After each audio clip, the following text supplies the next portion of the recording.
partir, partir, même loin, loin de la région du cœur, n'importe où la peau change de couleur. On part du côté de l'Atlas avec Oui. Tania, bonjour. Bonjour Laurent, comment Quelle allez-vous? région exactement? Moi je vais bien personnellement. Ouais.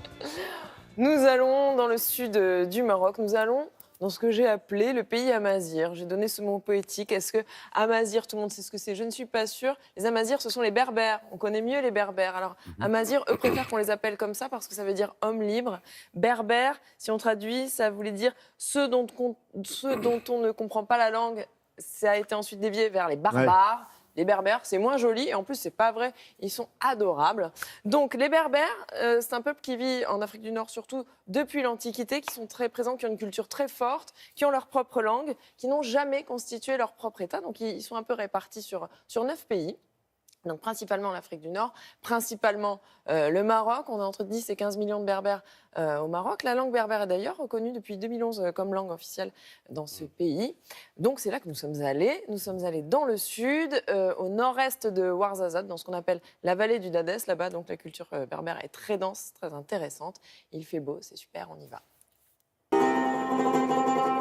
Aït Ben Adou. C'est le nom du Ksar, tout là-bas, au loin. Majestueuse forteresse berbère, elle domine la vallée. Un habitat millénaire. Dans le Ksar vivait le peuple et dans la Kasbah, qui se distingue par ses 4 tours ornées de symboles berbères, habitaient les caïds, représentants du sultan, ou les pachas, les gouverneurs de villes impériales. Un sublime patrimoine architectural jamais influencé, mais qui s'effrite avec le temps et les intempéries. Voilà, donc on essaie de garder toujours les éléments caractéristiques d'un peu de cette architecture. Donc ça, c'est une porte très ancienne, avec donc des motifs, avec toute la technique très ancienne. Et vous voyez la clé. C'est la clé ? C'est la clé, oui, il va vous montrer. 1 mètre d'épaisseur pour ces murs en pisé, mélange de terre et de paille, et la climatisation est assurée. Au centre, un patio où la lumière jaillit. À l'étage, les chambres, un vrai labyrinthe. Bientôt, des carreaux de terre viendront couvrir les sols, puis des tapis. Les murs seront lissés et la famille viendra se réinstaller. Waouh, on a fait le tour, ça y est. Ah oui. La culture berbère résiste, comme toujours, depuis des millénaires. Elle traverse même les frontières pour se poser dans nos maisons. La grande mode des tapis berbères vous aurait-elle échappé? Direction Taznart, le plus grand centre de tissage de l'Atlas. La laine du Sirois, mouton de la région, est d'une excellente qualité.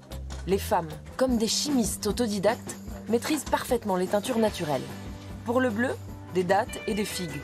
Pour le rouge, la garance. Et pour le orange, du henné. Les couleurs sont assemblées, tissées avec un savoir-faire hors pair. Il n'y a pas un plan sur papier. Chaque tisseuse a en tête ses motifs, leur signification et l'histoire qu'elle racontera. Et forcément, chaque réalisation, chaque tapis est unique. On les appelle ici les Picasso berbères. Pour dénicher tous ces trésors amazighs, il faut creuser, chercher, se perdre parfois. Soudainement, au cœur de ce paysage lunaire, pas un mirage mais une oasis, une vraie. Comme un petit paradis surgit de nulle part, un accueil plus que chaleureux, une invitation au partage de la culture locale, avec le plus délicieux des couscous, des chants berbères et une immersion au cœur de la nature.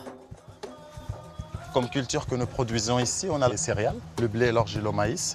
Et après, nous avons les légumes. On a des tomates, aubergines, pommes de terre et des carottes, des navets, des petits pois, courgettes, oignons, fèves.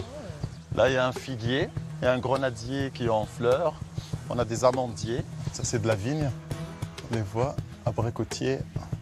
Et il y a toujours de l'eau qui coule, c'est des sources vivantes qui viennent des montagnes, donc il y a toujours un peu d'eau qui coule. Ouais. Même l'été, il y a toujours un peu. Non, c'est pas sec, il y a toujours de l'eau qui coule.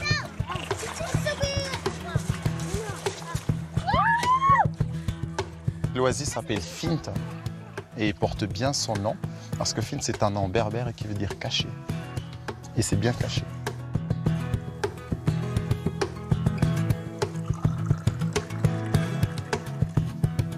facile que ça d'entretenir ces forteresses, ces czars, ces maisons fortes.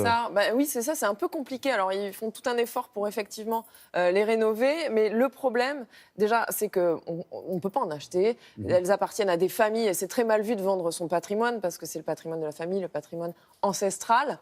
Donc, on ne peut pas les vendre. Il faut que ce soit la famille qui les rénove, sauf qu'il y a énormément d'héritiers, parfois 40 héritiers, donc qui va s'en occuper? Donc, c'est un problème. Ces czars sont souvent inhabités. Et on dit que l'âme de la maison, c'est l'habitant. C'est-à-dire que tant qu'il y a quelqu'un à l'intérieur de la maison, elle va vivre, elle va tenir. Mais dès que l'habitant va s'en aller, elle va s'effriter. Vous avez vu, c'est du pisé. Et le cinéma, l'industrie du film qui s'est installée dans le secteur, à Ouarzazate, pas très loin, n'est pas une ressource justement pour ces habitants, pour ces villages? C'est une ressource pour les habitants, mais ça changerait à ce problème de répartition entre les familles. Mais alors, ce qui est intéressant dans ce Ksar, là, vous me parlez du cinéma, dans le Ksar que j'ai visité, j'ai pas pu y entrer parce que c'était condamné pendant les travaux, mais il y a une petite porte. Le monsieur a un musée avec tout plein d'éléments de films qui ont été tournés. Qu'est-ce qu'il m'a dit? Gladiator, Astérix, Alexandre le Grand, le Prince de Perse. Donc il y a beaucoup de films, oui, qui sont tournés là-bas. Et effectivement, c'est une ressource.